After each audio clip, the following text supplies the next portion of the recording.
renungan kita di pagi ini diambil dari kitab Galatia pasal 2 ayatnya yang ke-20. Mari berdoa sebelum kita membaca dan merenungkannya. Ya Bapa di dalam sorga, kami berterima kasih kepadamu, sebab Engkau telah menaruh di dalam hati, pikiran, dan kehidupan kami kesukaan akan firman-Mu. Kiranya berbahagialah kami. Dan Roh Kudus tolonglah kami, supaya apa yang kami pelajari hari ini, kami dapat melakukannya, dan hidup kami menjadi berkat bagi banyak orang. Di dalam nama Yesus kami berdoa. Amin. Saudara-saudara, Galatia pasal 2 ayat 20, firman Tuhan berbunyi, namun aku hidup, tetapi bukan lagi aku sendiri yang hidup, melainkan Kristus yang hidup di dalam aku. Saudara, tema renungan kita hari ini adalah Kristus hidup di dalam aku. Saudara, menurutmu, apakah yang paling berharga di dunia ini? Pasti jawaban kita masing-masing akan berbeda. Tetapi tahukah kita, saudara, setiap pandangan kita tentang apakah yang paling berharga di dunia ini akan menentukan seseorang untuk menjalani kehidupannya. Misalkan, ketika seorang mengatakan bahwa yang paling berharga di dunia ini adalah uang dan harta, maka saudara, orang itu akan menjalani kehidupannya atau seluruh kehidupannya didedikasikan untuk mencari kekayaan dan keuntungan. Saudara, siapa yang tidak mengenal Paulus? Dahulu ia dikenal dengan nama Saulus. Baginya saudara, dahulu itu hidup yang paling berharga adalah ia menjadi pejuang hukum Taurat. Tetapi saudara, itu dahulu.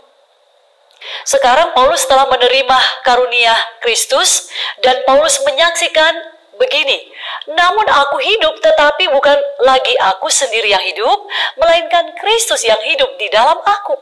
Saudara, Paulus menyaksikan kepada jemaat di Galatia yang sementara memamerkan kesombongan rohaninya karena melakukan hukum Taurat, bahwa jika seorang dibenarkan oleh iman, seharusnya ia membuka kehidupannya seluas-luasnya bagi Tuhan untuk berkuasa atas hidupnya dan menjadikan Tuhan sebagai Tuhan di dalam hidupnya dan bukan lagi hukum Taurat. Saudara, pada ayat ini Paulus menyatakan bahwa kehidupan Kristus yang sempurna melalui kematiannya telah melibatkan setiap orang percaya untuk bersatu dengan Kristus secara rohani.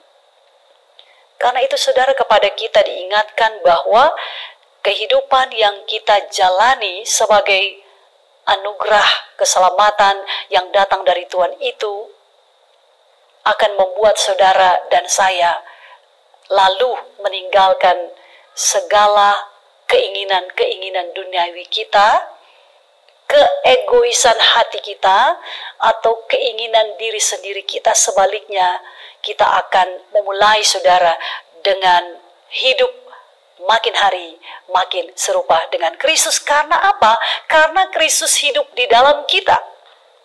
Ingat bahwa saudara, hidup ini bukan lagi tentang diri kita, saudara. Apa yang kita lakukan adalah untuk kemuliaan Allah. Semuanya untuk kemuliaan Allah. Biarlah saudara, setiap hari apa yang kita lakukan akan membuat orang-orang di sekitar kita melihat bahwa Kristus benar-benar hidup di dalam kita. Amin. Saudara, marilah kita berdoa. Terima kasih ya Tuhan, sebab Engkau telah menghidupkan kami. Dan bukankah Engkau hidup di dalam hidup kami? Kiranya setiap hari kami dapat memancarkan cara-cara kehidupan bahwa Kristus ada di dalam kami. Sehingga orang-orang di sekitar kami akan sungguh-sungguh melihat bahwa Kristus benar ada di dalam kami. Kami tidak mampu, Tuhan, untuk menerjemahkan cara kehidupan sebagaimana yang Kristus inginkan. Tetapi kami yakin Roh Kuduslah yang akan memampukan dan menolong kami. Dalam nama Yesus kami berdoa. Amin.